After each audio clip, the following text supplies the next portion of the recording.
Disiarkan langsung dari Gedung Kompas Gramedia Lantai 2 Jalan Seroto nomor 4 Kota Baru, Yogyakarta. Selamat pagi sahabat sonora dan juga smart listeners dimanapun Anda berada. Senang sekali di kesempatan pagi hari ini saya Feni menyapa Anda di program Family Talks ya. Hingga nanti jelang pukul 10 kita akan berbincang dengan satu tema menarik dengan narasumber yang sudah hadir di studio.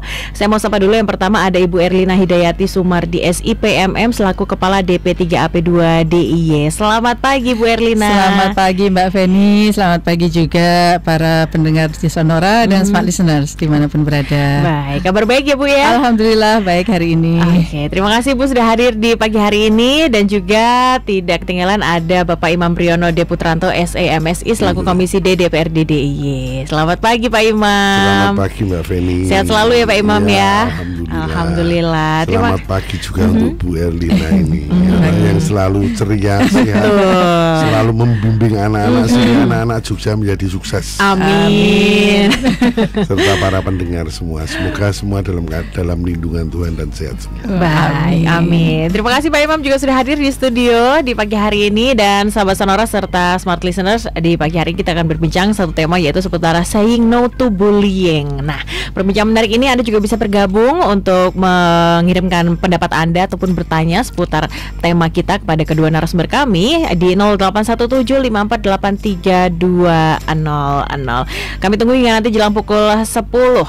Baik Bu Erlina dan juga Pak Imam, untuk perbincangan kita di tema pagi hari ini saying no to bullying ya Ibu ya. Tentunya ini satu hal yang mungkin tidak bisa lepas dari lingkungan anak-anak, remaja, bahkan mungkin sampai besar juga ya. Tapi mungkin tanpa kita sadari ya Bu ya. Mungkin boleh dijelaskan dulu nih, bullying nih untuk sahabat Sonora serta smart listener itu adalah pengertian yang seperti apa nih Bu? Monggo silakan. Ya, kita sering sekali mendengar tentang bullying atau perundungan kalau bahasa Indonesianya gitu.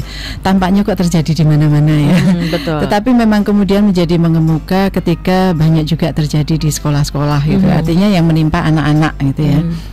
Karena anak-anak ini generasi ke depan yang sangat berguna begitu untuk nantinya berperan di dalam pembangunan, maka kemudian tidak boleh ada kekerasan termasuk perundungan atau bullying ini.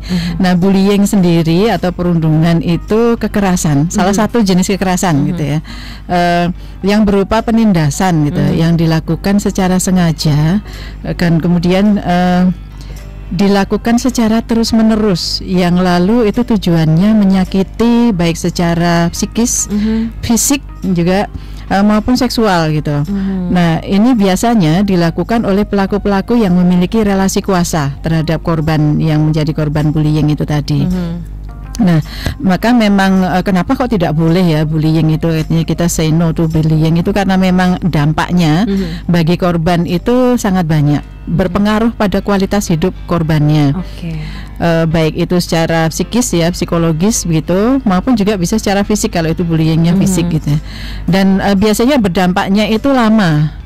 Menimbulkan trauma gitu ya, menimbulkan ketidaknyamanan, bahkan kemudian bisa berakibat pada dampak dari sisi kesehatan, karena tertekan, karena mengalami psikis yang terganggu begitu ya, kesehatan mental yang terganggu juga, sehingga kemudian merembet pada kesehatan fisiknya. Dan terutama untuk anak-anak yang menjadi korban bullying ini juga seringkali kemudian membuat prestasi belajarnya menurun, ya karena tertekan dan sebagainya. Apalagi bila pelaku bullying itu adalah teman sekolah misalnya, atau teman lain kelas yang ada di sekolah, atau bahkan misalnya terjadi pelaku bullyingnya adalah pengajar sendiri atau guru gitu, atau orang-orang dewasa yang ada di sekolah tersebut. Nah, maka dampaknya bagi anak juga akan menjadi berat karena hampir setiap hari kemudian ketemu dengan pelaku begitu ya. Baik itu ketika dilakukan lagi begitu terus menerus bullying, ataupun tidak dilakukan bullying tetapi melihat dari pelaku begitu di sekolah gitu. Nah, itu juga berefek pada psikisnya si anak. Nah, seringkali juga terjadi juga di masyarakat, berteman misalnya ya, pertemanan yang kemudian ada bullying terhadap anak. Orang dewasa pun bisa menjadi korban bullying juga gitu ya, baik laki-laki maupun perempuan perundungan gitu. Dan kemudian juga seringkali yang sangat disayangkan, bullying atau perundungan ini juga terjadi di dalam keluarga. Oke, ya. Biasanya memang antara pelakunya adalah orang dewasa, entah itu orang tua atau orang dewasa yang ada di rumah terhadap anak-anak gitu ya. Karena relasi kuasa ini biasanya menjadi penyebab adanya bullying itu. Bisa juga terjadi suami terhadap istri gitu. Atau mungkin mertua terhadap menantu gitu ya.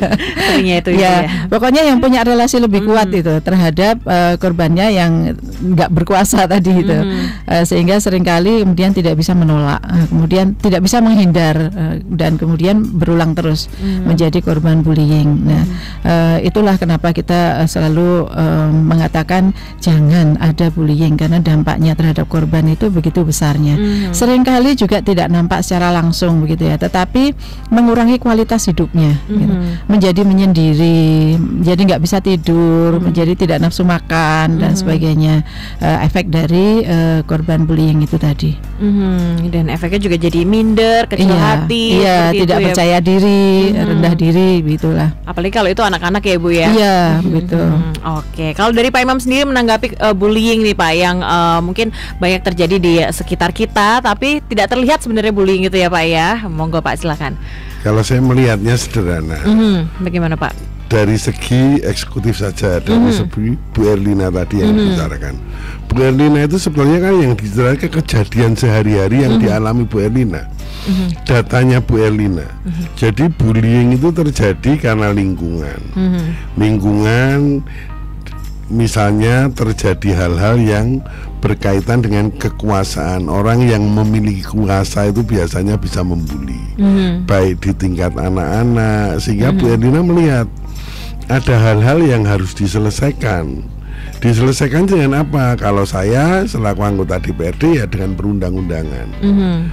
Bu Erlina melihat misalnya tadi bullying di sekolah terhadap anak-anak, itu bagaimana kita menciptakan suasana misalnya lingkungan di misalnya rumah sendiri, environment atau lingkungan di misalnya daerah lingkungan sekitar tempat tinggal, lingkungan di sekolah.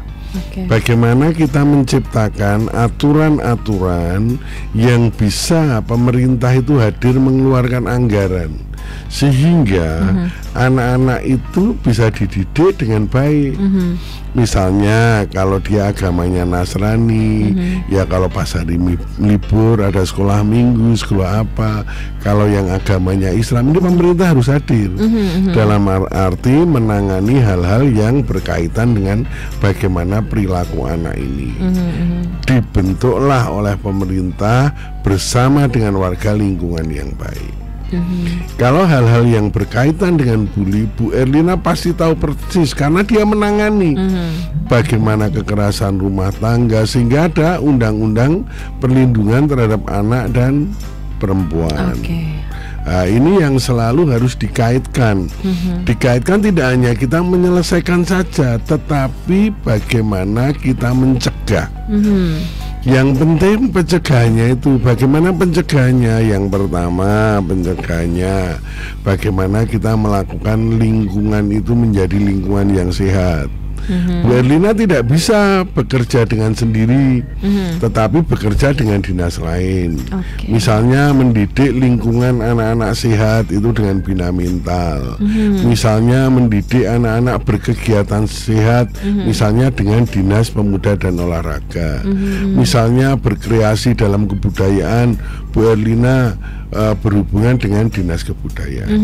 Oleh sebab itu, dilihat saya hadir sebagai anggota DPRD dan Bu Erlina sebagai pemerintahan, bagaimana kita itu mari bersama-sama mencegah bully. Tetapi ini tidak akan bisa kalau lingkungan juga tidak mendukung, artinya warga, sekolah dan yang lain-lain. Dan tidak boleh loh kita itu juga kelihatannya yang korban itu yang dibully. Tetapi yang membuli ini juga memiliki perilaku buruk, ini ya korban. Kalau dia kedepannya, masa depannya menjadi tidak baik, itu artinya pemerintah juga salah. Sehingga dua-duanya ini harus dibenahi. Pembuli maupun yang dibuli harus dibenahi. Karena apa?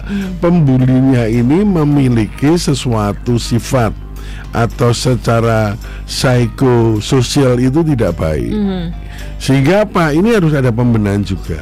Orang yang dibully memiliki dampak yang luar biasa, dampak masa depannya, dampak traumanya, dan penyembuhannya pasti nanti tanyakan Bu Erlina, pasti ada tempat penyembuhannya, konselingnya ada. Bu Erlina mesti menyiapkan itu juga, karena Bu Erlina kan misalnya ada kekerasan dalam rumah tangga lah, bully di dalam rumah tangga, pasti Bu Erlina menyiapkan. Bully terhadap anak, pasti Bu Erlina menyiapkan. Apalagi yang sudah ke arah seksual, ini sangat berbahaya sekali. Nah, inilah yang pemerintahan harus hadir. Sifat saya sebagai anggota DPRD hanya supporting eksekutif, bagaimana penganggarannya bisa dianggarkan dengan membuat aturan-aturan yang benar. Nah, aturan-aturan kita juga hadir membuat itu. Itu Mbak Feni. Sebetulnya jadi yang itu. Pembuli juga harus tetap dibina juga ya Ibu ya. Sehingga memang kami selalu mendorong korban bullying ini untuk mengadukan kasusnya begitu ya kepada layanan pemerintah. Kami di DP3AP2 ini memiliki layanan untuk korban kekerasan baik perempuan maupun anak. Kami punya UPT-nya, UPT Balai Perlindungan Perempuan dan Anak begitu. Di kabupaten kota juga punya UPT PPA-nya sendiri-sendiri. Jadi tinggal nanti yang paling dekat dengan domisilinya di mana gitu. Silakan kemudian bisa mengadukan permasalahannya. Adukan kalau tidak speak up gitu ya. Maka kemudian tadi itu kualitas hidupnya kan menurun gitu ya, terganggu hidupnya dan sebagainya, nanti termasuk tadi dampak ke fisik tadi. Kalau diadukan ke layanan korban kekerasan, maka kemudian ada solusi. Pertama adalah bagaimana supaya stop bullying itu. Jadi nantinya terhadap pelaku pun kemudian akan dipanggil gitu ya, dimediasi. Kalau perlu kemudian tadi disampaikan Pak Imam tadi, pelaku juga harus mengalami konseling. Harus kalau memang diperlukan juga bisa kemudian ada terapi perilaku gitu ya, oleh petugas yang memang sudah profesional. Jadi di UPT PPA kami di dalam layanan korban kekerasan itu juga ada psikolognya. Nah, kemudian kalau memang itu bullying dengan tingkat yang sudah sedang atau berat begitu ya, ingin diproses hukum juga nanti dibantu untuk pendampingan ke proses hukumnya begitu. Nah, kemudian terhadap korban juga sangat penting untuk dipulihkan lagi ya kualitas hidupnya itu, sehingga kemudian ada konseling dengan psikolog, kemudian juga sesinya mungkin tidak hanya 1-2 kali gitu ya, sampai kemudian bisa hilang gitu. Silakan, dan semuanya layanannya gratis. Tadi sudah disampaikan oleh Pak Imam bahwa anggota dewan gitu Komisi D ini juga sangat menaruh perhatian terhadap layanan korban kekerasan, sehingga penganggaran pun kemudian juga disiapkan begitu ya untuk itu gitu. Oke, baik. Dan untuk pengaduan tadi bisa menghubungi ke UPT di masing-masing ya, Bu, ya? UPT PPA. UPT PPA. Atau kalau mau lebih gampang juga boleh, itu langsung ke layanan, tinggal telepon aja 129. 129. Iya, gitu. Jadi simpel kan 129. Nanti petugasnya siap 24 jam gitu. Jadi cukup mudah ya Bu yang diakses ya. Dan untuk biasanya korban tuh sedikit agak takut ya Bu ya kalau untuk mengadukan. Tapi jangan khawatir, juga pasti identitas akan rahasia. Identitas dirahasiakan. Baik. Bahkan tidak hanya korbannya ya, artinya yang ada di lingkungannya itu boleh kemudian mengadukan gitu ya. Atau mengajak serta korban dan sebagainya, karena biasanya kan korban juga takut. Tapi petugas kami semua siap, jangan takut gitu, karena terlindungi gitu. Seperti itu sahabat Sonora dan juga smart listeners, untuk perbincangan kita di sesi pertama. Nanti kita akan lanjutkan lagi Ibu seputar tema kita Saying No to Bullying, dan bersama dengan Pak Imam di kesempatan pagi hari ini. Untuk sahabat Sonora dan juga smart listeners yang ingin bergabung, kami tunggu di 081754832000 atau juga boleh telepon di 557762.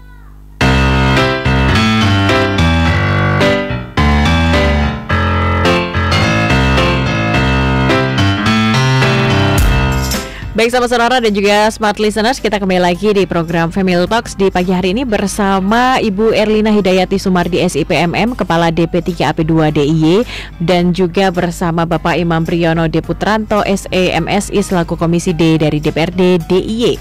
Tema kita masih seputar Saying No to Bullying, dan kami juga mengundang Anda untuk boleh bergabung ya dengan tema kita di 081754832000 atau juga boleh telepon di 557762. Dan tadi tadi kita sudah bahas seputar penyebab ya Ibu ya, dan juga apa itu bullying, lalu kemudian efeknya akan seperti apa. Nah, tentunya anak-anak atau remaja yang kerap melakukan bullying itu pasti punya sifat dan karakteristik ya Ibu ya. Nah, itu seperti apa itu Bu? Biasanya kalau dilihat, kalau kita amati nih Bu, monggo. Ya, biasanya pelaku bullying gitu, artinya memiliki perilaku negatif ya, yang suka menindas orang lain begitu. Itu biasanya tumbuh di dalam keluarga yang memiliki pola asuh yang tidak baik, artinya yang salah gitu. Jadi mungkin pelaku bullying yang masih anak-anak begitu ya, itu pernah mengalami kekerasan dari orang tuanya, gitu. Kekerasan fisik ataupun kekerasan psikis gitu ya, menjadi tidak percaya diri dan sebagainya tadi, kemudian juga memendam emosi negatif gitu ya, sehingga kemudian pengen melampiaskannya pada orang lain gitu. Diejek misalnya, direndahkan misalnya oleh orang tuanya, ketika kemudian berhadapan dengan orang lain yang dia merasa lebih berkuasa, itu kemudian melakukan hal yang sama seperti yang orang tua lakukan pada dia gitu.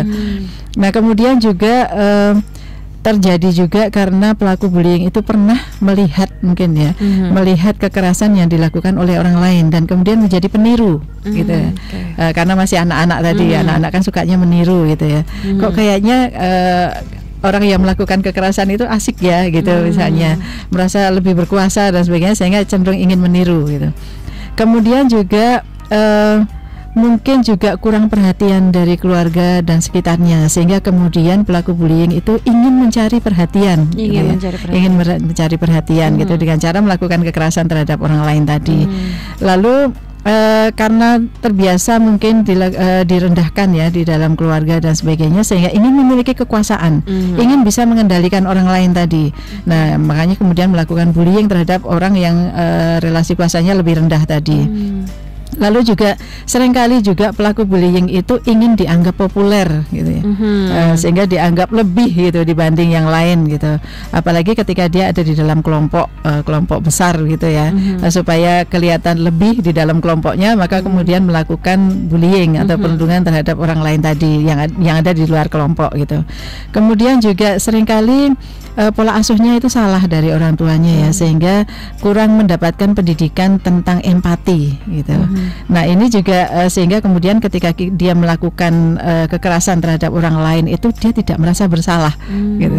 Kayak biasa-biasa aja, apalagi kalau dia biasa melihat kekerasan atau menjadi korban kekerasan juga gitu, dari orang tuanya atau dari orang dewasa lainnya, maka kemudian merasa nggak salah gitu.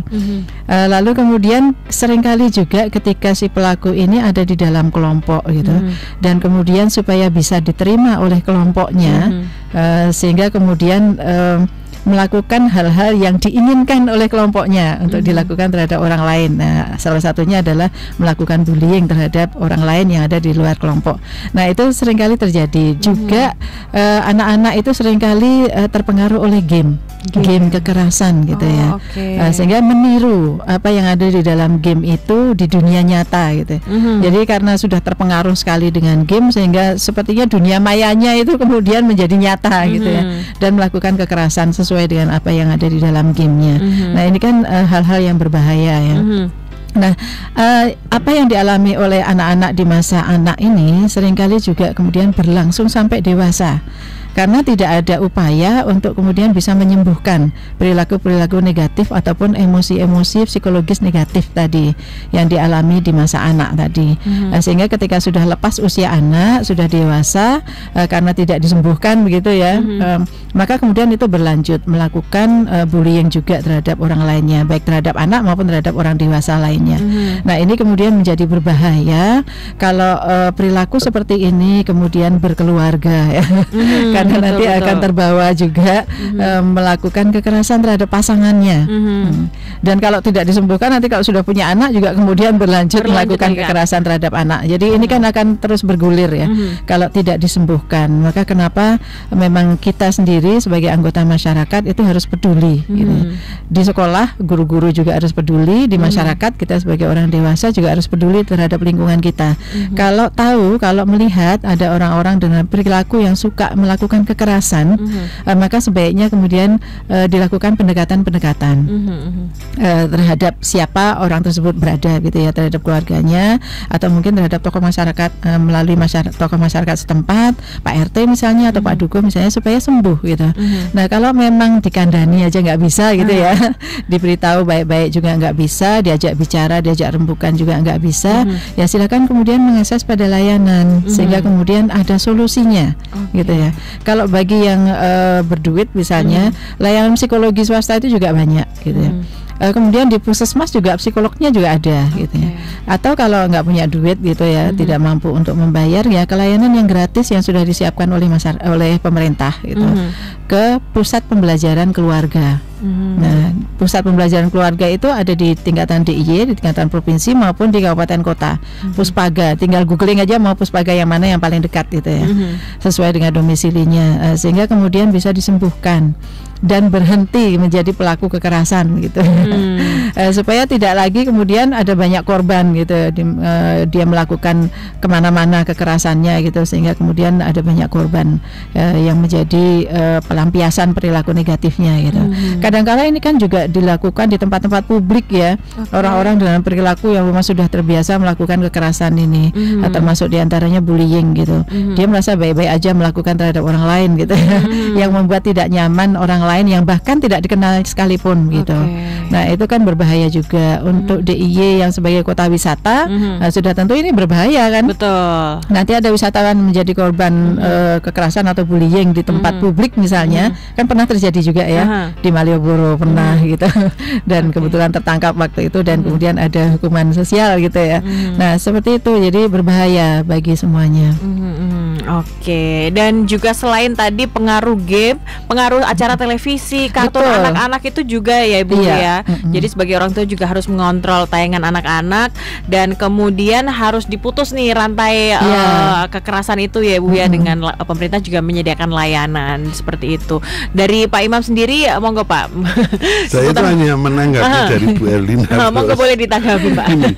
Bu Erlina itu kan ceritanya sudah sempurna kalau lihat. Misalnya begini, munculnya bullying itu dari mana? Yang pertama dari rumah tangga. Dari rumah tangga ya Pak ya. Ya tahu rumah tangga apa? Misalnya anak itu dari keluarga yang perilakunya kurang baik. Artinya bahwa anak itu mungkin korban kekerasan. Ini cerita Bu Erlina ya, kan pengalaman dia mengkonseling itu atau laporan-laporan dari anak buahnya itu. Misalnya korban kekerasan itu karena dia dulu pernah dikerasi juga di dalam rumahnya, korban kekerasan dalam rumah, sehingga apa, dia itu kalau misalnya sekarang saya diperlakukan seperti ini, sehingga dia pengen memperlakukan orang lain juga seperti itu. Yang pertama itu Bu Erlina tadi mengatakan itu. Yang kedua, Bu Erlina mengatakan bahwa itu misalnya kalau dia melihat korban kekerasan merasa nyaman, merasa nikmat. Karena apa? Karena itu korban kekerasan. Maksudnya gini, seorang anak di dalam rumahnya sering dipukul sama orang tuanya. Ketika dilihat di luar, dia melihat orang dipukul, dia senang. Nah, ini kan artinya ada psikologi anak ini yang salah, yang ini perlu dikonselingkan. Akhirnya dia menjadi pembuli. Ya toh, belum nanti yang dibully ini bicara terjadinya korban kekerasan. Terus kemudian yang ketiga tadi tentang game. Kenapa kok game? Saya melihat anak itu selalu misalnya bersentuhan dengan benda mati terus. Ini kan benda mati gadget ini, sehingga apa? Apapun yang dia lakukan dia tidak ada apa kontranya, tidak ada kontranya, sehingga apa? Ketika dia melakukan game kekerasan, kalah game, dia marah itu melakukan kekerasan apapun, ini juga menyebabkan artinya pertumbuhan mental yang kurang baik.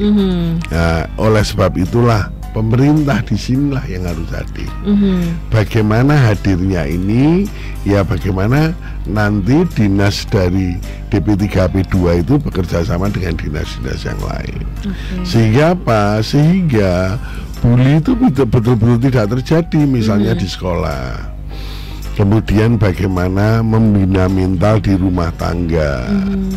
Kemudian bagaimana membina lingkungan. Pemerintah hadir itu sifatnya itu hanya undang-undang dan anggaran. Oke. Yang akhirnya bisa itu digunakan untuk menjelaskan. Nah, terus timbulnya keluarga yang tidak sehat itu dari apa? Mungkin satu dari perekonomian, faktor-faktor ekonomi. Nah, ini misalnya begini, saya katakan faktor ekonomi. Dia orangnya tidak bekerja, kemudian bekerja di jalanan. Orang tuanya misalnya bekerja di jalanan. Karena bekerja di jalanan, dia mungkin tersentuh hal-hal yang tidak pas. Misalnya miras atau yang lain-lain. Pulang kondisi lelah, kondisi dia dalam keadaan sesuatu yang tidak baik. Anaknya dianggap nakal, mungkin dia melakukan hal-hal yang sifatnya kekerasan. Nah, anaknya ini kan mengalami korban kekerasan, tapi tidak berani melapor karena ayahnya seperti tadi katakan Bu Erlina punya kuasa. Nah, ini yang harus dilakukan untuk penyembuhannya ini. Artinya penyembuhan dimulai juga dari perilaku orang tuanya. Bagaimana mendidik orang tuanya. Orang tuanya ini yang bisa mendidik kan lingkungan juga. Artinya Pak RT, Pak RW, lembaga pemberdayaan masyarakat kotanya. Karena pemberdayaan bagaimana memberdayakan. Nah, sinkronisasi inilah yang dibentuk. Dan ini butuh anggaran. Dan ini butuh aturan. Sehingga Pak, memang tidak semudah itu. Tidak semudah menyelesaikan itu. Nah, korban yang dibully ini belum tentu nantinya itu tidak menjadi pembuli loh. Korban yang dibully itu nantinya bisa menjadi pembuli. Bahkan mungkin dengan pertumbuhan anak itu pertumbuhan yang berbeda, pertumbuhan nantinya lingkungan yang berbeda. Ini yang juga kan di tingkat dewasa dia akan justru bisa menjadi terbalik, pembulinya dulu menjadi yang dibully. Karena unsur dendam, unsur kebencian di masa lalu, unsur kekuasaan. Sehingga hal-hal seperti inilah yang kita semua terus terang berperhatian dalam menyelesaikan. Seperti tadi menyelesaikan, Bu Erlina mengatakan sudah kalau mau konseling 129, tidak perlu takut, tidak perlu ada hal-hal cemas itu, karena ketakutan dan kecemasan juga membawa hal-hal yang tersendiri, ketidakyakinan yang tersendiri. Nah, ini yang terus terang saya hanya selalu mengatakan peran saya dan peran Bu Erlina. Kalau Bu Erlina jelas mengeksekusi, setiap hari pasti dia juga ada hal-hal yang berkaitan dengan pembuli yang dilaporkan di anak buahnya, hal-hal bullying yang sehingga laporannya sampai ke beliau, kemudian dia harus menangani. Nah, kita terus terang di sini sifatnya supporting Bu Erlina. Bagaimana Dewan itu bisa mensupport sehingga bully di daerah istimewa Yogyakarta itu bisa terkurangi drastis, bahkan kalau bisa zero lah. Tapi kalau itu kan bisa terkurangi. Ya, penyebabnya apa? Nah, nanti dengan apa? Dengan case-case yang ada ditangani oleh eksekutif itu datangkan istilah akademisi, sehingga muncul naskah akademik. Naskah akademik sebagai apa? Sebagai titik awal penanganan bagaimana pencegahan bully. Mencegah bully itu bagaimana? Atau menyelesaikan bully yang sudah terjadi, kemudian bagaimana cara mencegahnya? Kan, tapi ini kan harus ada pakarnya. Siapa? Bu Erlina nanti berhubungan dengan akademisi. Yang akhirnya membuat naskah akademik. Dari naskah akademik ini dengan Dewan, ayo buat aturan-aturannya yang bisa menyelesaikan. Di dalam aturannya ini ada anggarannya, anggaran-anggaran yang untuk menyelesaikan itu. Itulah tugas Mbak Feni. Peran pemerintah juga ada ya Pak ya, memberikan layanan-layanan. Karena kalau korban dan juga pelaku bullying ini tidak diselesaikan, ya kan, nanti menjadi karakter yang toksik ya Bu ya.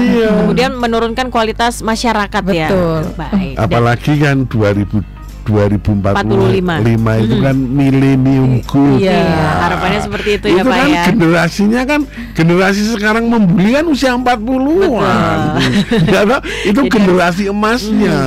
Jangan sampai ini dalam artian juga pendidikan sumber daya manusia. Jadi harus dikerjakan dari sekarang ya, Iya, Pak, ya, betul. perlahan-lahan Betul. dan mengajak semua golongan masyarakat, pemerintah, lingkungan sekolah, keluarga dan lain sebagainya. Nanti kita bahas lagi Ibu dan juga Pak Imam, dan ada pertanyaan dari sahabat Sonora yang sudah bergabung. Dan sahabat Sonora serta Smart Listeners tetap bersama kami hingga nanti jelang pukul 10 di program Family Talk.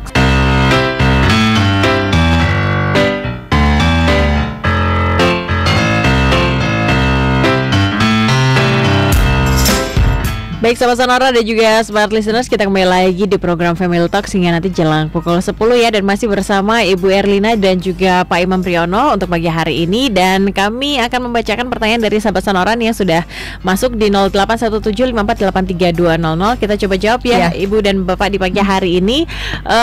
Yang pertama ada dari Ibu Ratna. Ini pertanyaannya, apa konsekuensi harus diterima oleh pelaku bullying, apalagi mereka yang masih di bawah umur nih Bu? Monggo, silakan Ibu. Ya, kalau kemudian korban bullying atau orang tuanya gitu ya, kalau korbannya itu masih anak-anak begitu, mengadukan kasus kekerasan yang diterimanya itu tadi ke layanan kekerasan, maka kemudian akan ada mekanisme untuk penyelesaiannya gitu ya. Ya, pertama asesmen dulu, kemudian juga nantinya si pelaku juga dihadirkan, atau kemudian korbannya atau orang tuanya ini menginginkan seperti apa. Apakah menginginkan sampai ke proses hukum atau sekedar mediasi begitu ya. Mediasi supaya terselesaikan. Artinya pelaku bullying juga kemudian dihadirkan, macam-macam di asesmen juga ya. Pelaku bullying kalau masih anak-anak beserta orang tuanya juga gitu asesmennya. Apa penyebab dia melakukan itu.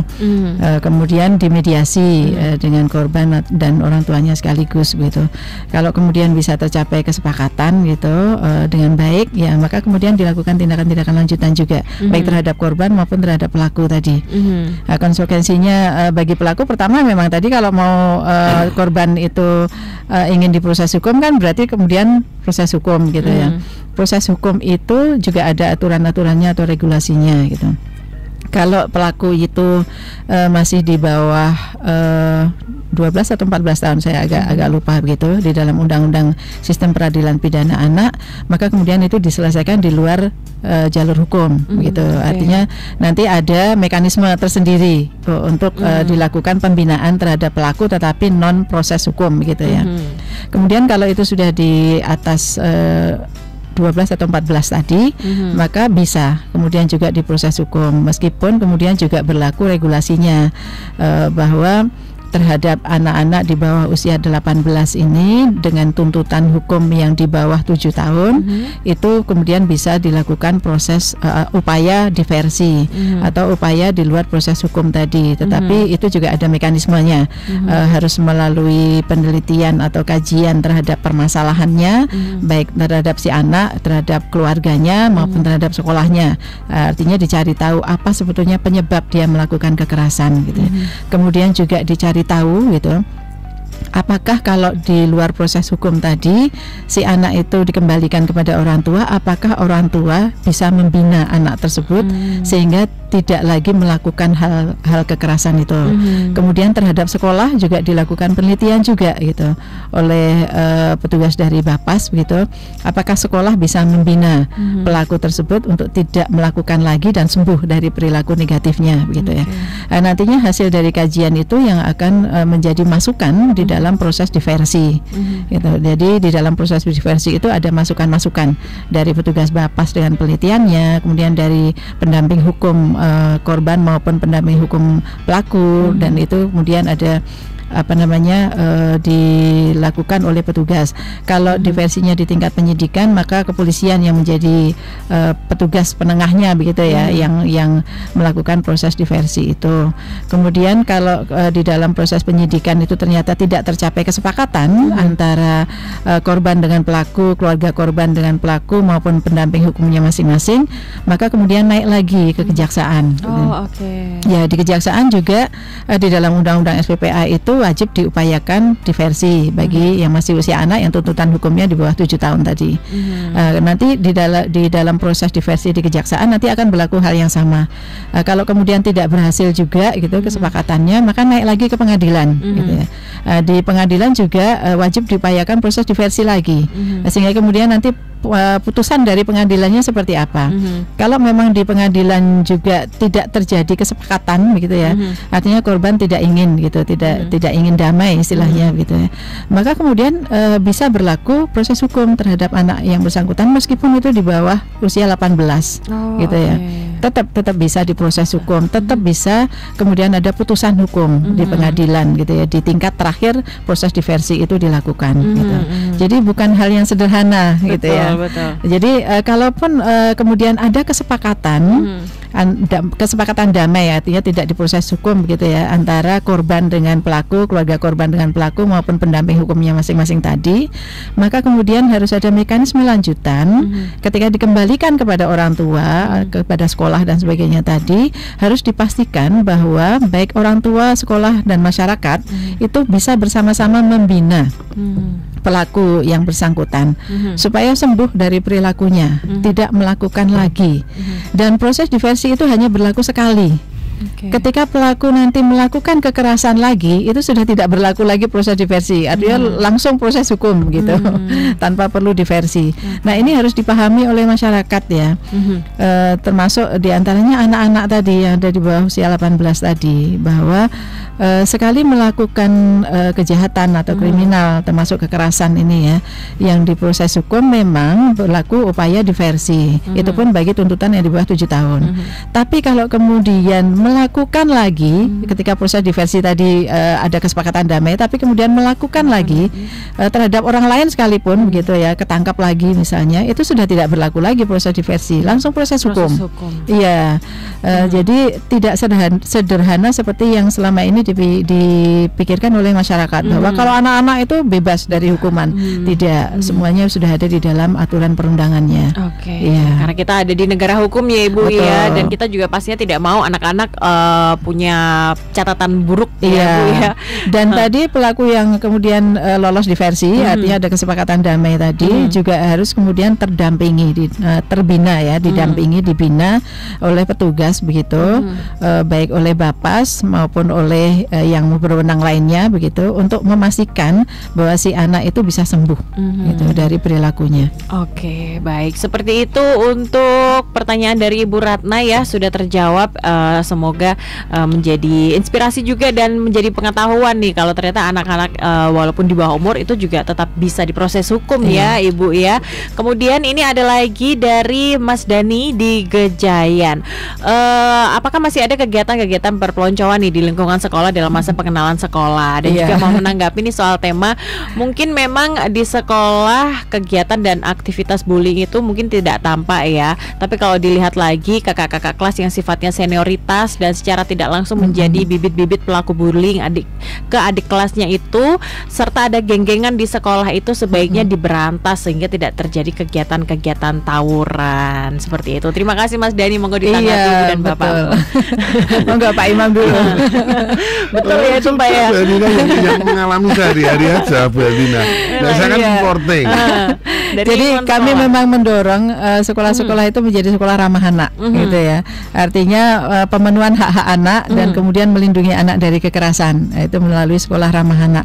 Dan sebetulnya juga sudah ada regulasi dari Kemendikbud gitu ya, yang juga sudah diperbarui. Jadi pertama regulasi itu untuk pencegahan dan penanganan kekerasan di satuan lingkungan sekolah, lingkungan pendidikan itu di tahun 2015. Kemudian diperbarui belum lama, tanggal 5 Agustus kemarin itu dengan Permendikbud nomor 46 tahun 2023 tentang pencegahan dan penanganan kekerasan di lingkungan satuan pendidikan. Ya, jadi untuk yang di sekolah itu sudah diatur semua jenis kekerasan, baik fisik, psikis, kemudian perundungan termasuk diantaranya, lalu kekerasan seksual, kemudian diskriminasi dan intoleransi, kemudian juga kebijakan-kebijakan yang mengandung kekerasan dan kekerasan lainnya. Jadi semuanya diatur. Di dalam Permendikbud itu juga diamanahkan semua sekolah atau semua satuan pendidikan itu membentuk satgas, satgas pencegahan kekerasan maupun satgas penanganan kekerasan di sekolahnya masing-masing, begitu ya.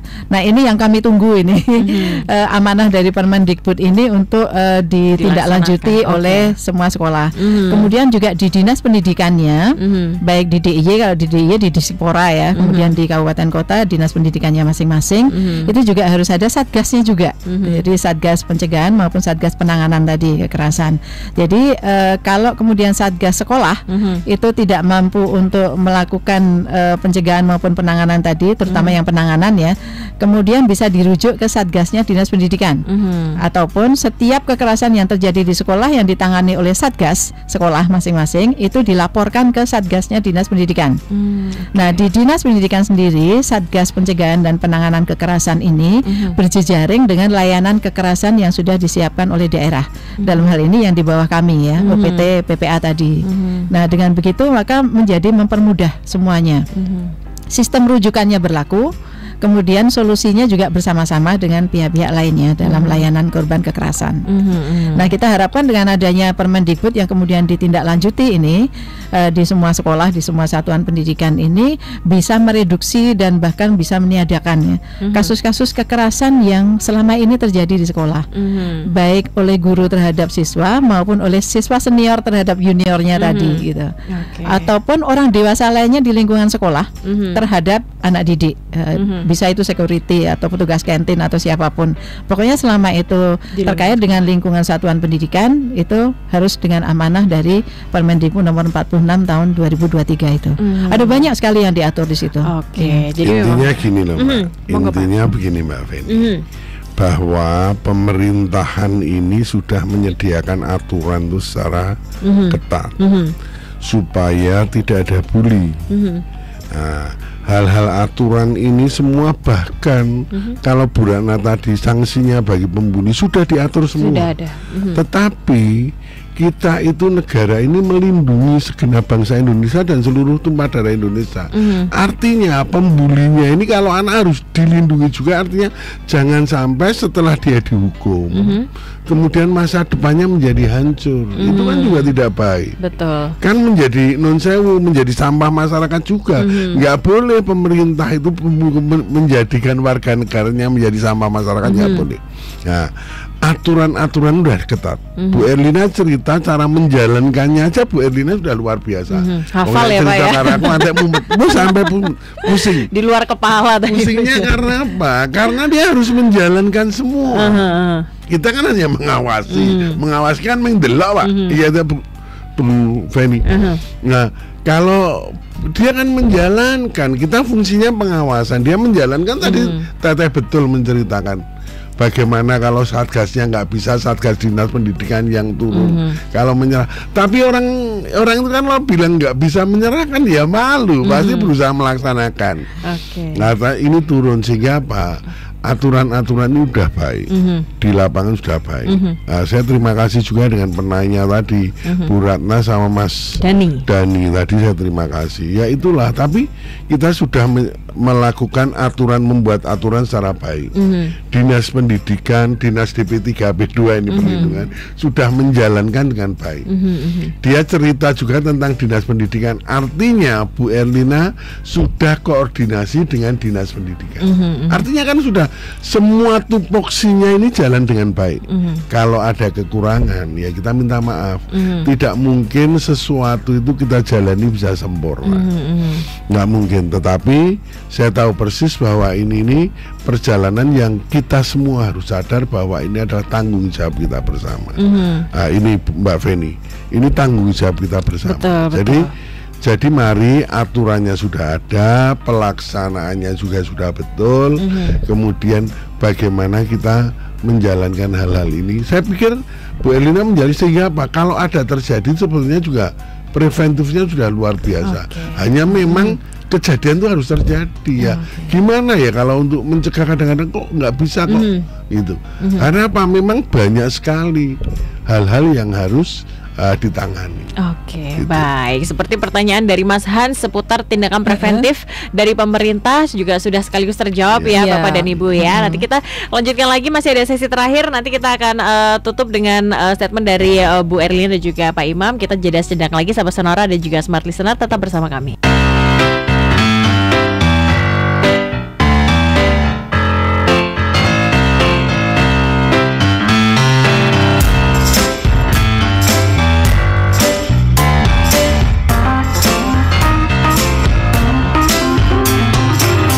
Baik, sahabat Sonora dan juga Smart Listener, kita kembali ke sesi terakhir ya bersama Ibu Erlina juga dan Pak Imam Priyono ya di pagi hari ini. Tadi kita sudah bahas dan juga sudah mulai jawab pertanyaan dari sahabat Sonora dan juga Smart Listener. Terima kasih untuk Anda yang sudah bergabung.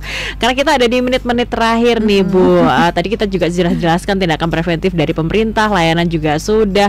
Kemudian harapannya nih Bu, ke depannya ketika sudah dilakukan program-program tadi, harapannya kepada masyarakat apa sih Bu? Selain mencegah bullying tadi.